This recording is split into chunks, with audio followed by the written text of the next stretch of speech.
नमस्कार. तुम्ही कधी असा अनुभव घेतलाय का की सगळं व्यवस्थित चाललंय पण मन मात्र शांत नाही? छोट्या छोट्या गोष्टी थेट मनाला लागतात आणि तुम्हालाच समजत नाही की तुम्ही एवढं का विचार करत आहात. जर तुमचं उत्तर हो असेल तर हा महिना तुमच्यासाठी खूप महत्त्वाचा आहे. मी सौ कल्याणी कुलकर्णी म्हणजेच तुमची ॲस्ट्रो दोस्त के के आणि तुम्ही पाहत आहात नक्षत्र ज्योतिष. आज आपण पाहणार आहोत कर्क लग्न राशीचं मे 2026 मधील सविस्तर मासिक भविष्य. हा व्हिडिओ शेवटपर्यंत नक्की पहा, कारण शेवटी एक असा उपाय सांगणार आहे जो तुमच्या मनाला स्थिरता देईल आणि तुमची ऊर्जा सकारात्मक दिशेने बदलू शकतो. कर्क लग्न राशीवाल्यांनो, मे 2026 हा महिना तुमच्यासाठी भावनांचा खोल प्रवास घेऊन येत आहोत. या महिन्यात तुम्ही फक्त परिस्थिती पाहणार नाही तर त्या प्रत्येक गोष्टीला मनापासून अनुभवणार आहात. कोणी काही बोललं, एखादी आठवण आली आणि ती गोष्ट तुमच्या मनात खोलवर जाऊन बसते. तुम्ही स्वतःलाच विचाराल, मी एवढं का विचार करतोय, मी एवढं का प्रतिक्रिया देतोय. पण सत्य असं आहे की तुमच्यात हा स्वभाव आधीपासूनच आहे, फक्त आता तुम्ही स्वतःला अधिक चांगल्या प्रकारे समजू लागलात. महिन्याची सुरुवात थोडी जड वाटू शकते. लोकांमध्ये अजूनही एकटेपणा जाणवेल. मन एखाद्या विचारात अटकून राहील आणि त्यातून बाहेर पडणं कठीण वाटेल. बाहेरून सगळं व्यवस्थित दिसेल पण आतून तुम्ही स्वतःची झुंज देत असाल. कामाच्या बाबतीत पहिले 15 दिवस खूप महत्त्वाचे आहेत. लहान लहान चुका होण्याची शक्यता आहे. मीटिंगची वेळ चुकीची सांगणं, डॉक्युमेंट्समध्ये गोंधळ होणं किंवा एखादी माहिती चुकीच्या व्यक्तीपर्यंत पोहोचणं. म्हणून प्रत्येक काम शांतपणे करा आणि प्रत्येक गोष्ट दोनदा तपासा. कामाच्या ठिकाणी काही लोक तुम्हाला एकत्र येऊन विरोध करण्यासाठी प्रवृत्त करतील, पण ही योग्य वेळ नाही.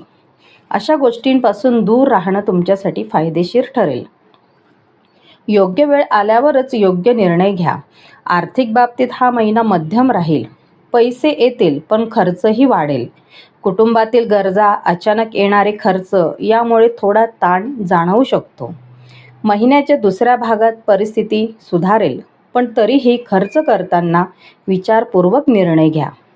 आरोग्याच्या बाबतीत हा महिना सरासरी आहे, पण तुमची मानसिक अवस्था तुमच्या शारीरिक आरोग्यावर परिणाम करेल.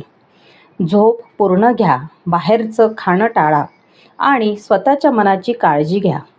तुमच्यात एक विशेष गुण आहे, तुम्ही लोकांना खूप चांगल्या प्रकारे समजून घेता, पण त्याच वेळी त्यांच्या भावना आणि नकारात्मकता तुम्ही स्वतःमध्ये घेत असतात.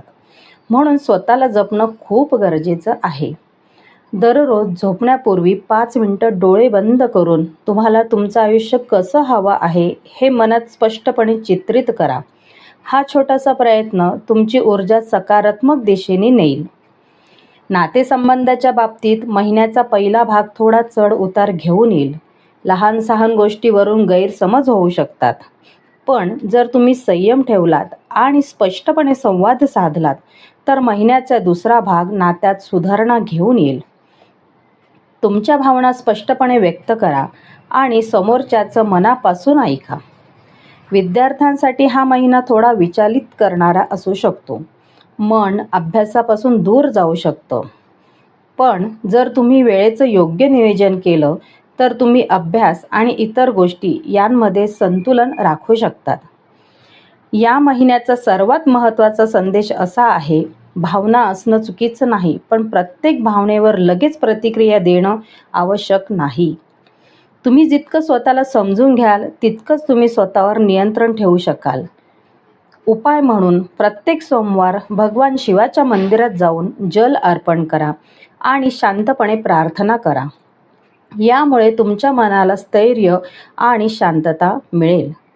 आणि शेवटी एक गोष्ट नेहमी लक्षात ठेवा, ग्रह आणि नक्षत्र आपल्याला योग्य दिशा दाखवतात, पण आपलं कर्मच आपलं नशीब ठरवतो. म्हणून नेहमी चांगले कर्म करत राहा आणि आपल्या कर्मावर विश्वास ठेवा.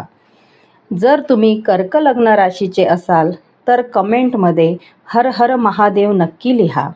हा व्हिडिओ तुमच्या मित्रपरिवारासोबत शेअर करा आणि अशाच मार्गदर्शनासाठी नक्षत्र ज्योतिष चॅनलला सबस्क्राईब करा.